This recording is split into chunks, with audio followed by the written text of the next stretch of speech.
শীত কিন্তু প্রায় চলে আসা ভাব, আর মাত্র 1-2 মাস পরে কিন্তু শীতের আগমন। আর যারা যারা গাছ লাগাবেন এখনই কিন্তু উপযুক্ত সময়।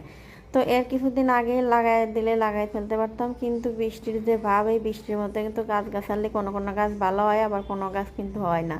কিছু গাছ আছে অতিরিক্ত পানির কারণে কিন্তু গাছগুলো মরে যায়, যেমন মরিচের গাছের কিন্তু সেম সমস্যা হয়, বেশি পানিতে মরিচের গাছ, শসা গাছ এগুলো কিন্তু মরে যায়, যার জন্য গাছগুলো আমি লাগাতেও পারতেছি না। টমেটোর গাছও কিন্তু বেশি পানিতে মরে যায়।